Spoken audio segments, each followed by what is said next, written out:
Hey everyone, you are watching Indeed the Royale, and in today's video I am going to talk about the differences as well as the similarities in the ending of Death Note manga as well as the anime. So make sure you are subscribed to my channel and let's get started. Well, Death Note is still one of the most popular anime and manga franchise, which is being continued to till date and had inspired many movies, books, and other spin-offs throughout the years. Much like Attack on Titan, Death Note was able to attract fans who might normally not have paid attention to the anime or the manga. For a quick recap, Death Note is a twisting psychological thriller about Light Yagami, a young genius who finds a supernatural notebook that grants him the ability to kill anyone whose name is written within its pages. Adopting the alias name of Kira, he launches a crusade to rid the world of those he deems to be immoral and is quickly drawn into a game of cat and mouse with the Interpol and an enigmatic detective known as L. Well, the anime and manga end on very similar notes, but each gives the story a different conclusion and also a different emphasis. So here is how the Death Note anime and manga ends and how they are both similar as well as kinda different. Starting off with the ending of the manga, written by Sugumi Oba and illustrated by Takeshi Obata, the Death Note manga ended in the year 2006 in Japan with its two final volumes, The Curtain and Finish. The finale begins with Light Yagami Akakira cornered by a gifted genius Nier as his crimes are admitted to the group that has been pursuing him.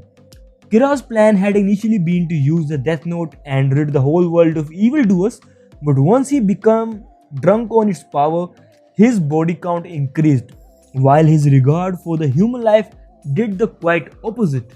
This drew the attention of L, who deduces that Kira must be operating within the Japan, forming the Japanese task force. L and the remnants of the National Police Agency members assigned to the case begin the hunt for the killer, interviewing and detaining anyone who harbors sympathies for him or suspicions of being him. In the manga's climax, Light discovers that the Shinigami Ryuk, the death spirit who actually gave him the death note, is nearby, and he begs the death spirit to help him out of his predicament. Ryuk grants his request and writes a name on the notebook, which was Light's himself. Ryuk reminds Light that he promised to eventually write his name in the book at last, and that he has no interest in waiting for a trial or a prison time for Light to die and return the death note to him.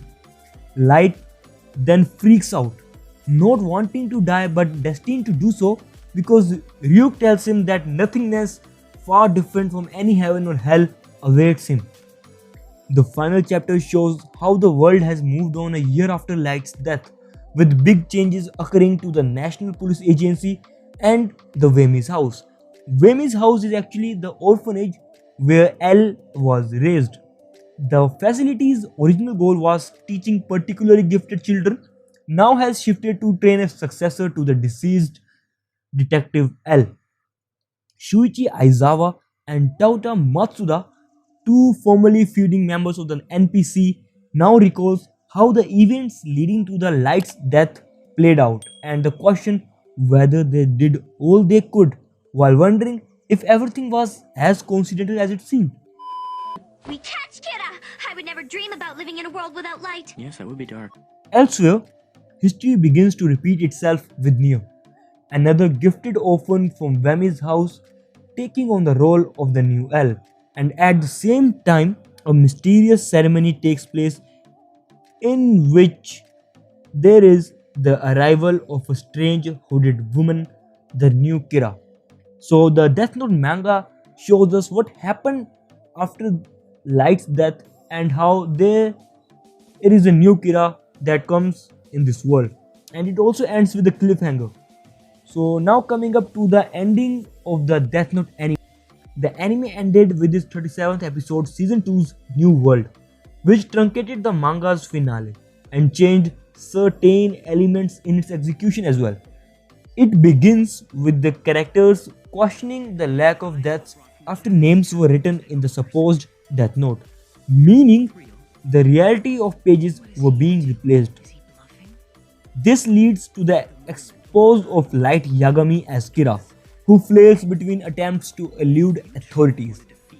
Matsuda shoots Light as he tries to escape, although the latter buys himself time with the suicide of Teru Mikami, who is a devoted follower of Kira. Shuichi Aizawa goes against Nier's order and follows the injured Light, who reflects on his original deal with Ryuk.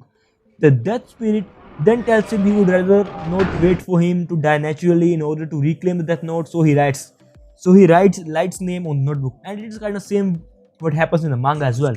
But then the event is treated with far less fanfare than in the manga. It is a much more of a sullen affair. The rest of the episode shows what happens to the remaining characters, including the remaining Kira, and the suicide of Miza, a girl who had been obsessed with Kira. This isn't as extensive as the future events shown in the manga's ending, but it does make the conclusion more personal. So this is how there were the differences between the ending of Death Note anime and the ending of Death Note manga. I hope you guys loved this video. And if you did, kindly hit the subscribe button, turn on the notifications, and give this video a thumbs up, comment down your views, and do share this video with those who have watched the anime but haven't read about the Death Note manga. So yes, that's all from today's video. See you guys in my next video. Bye bye.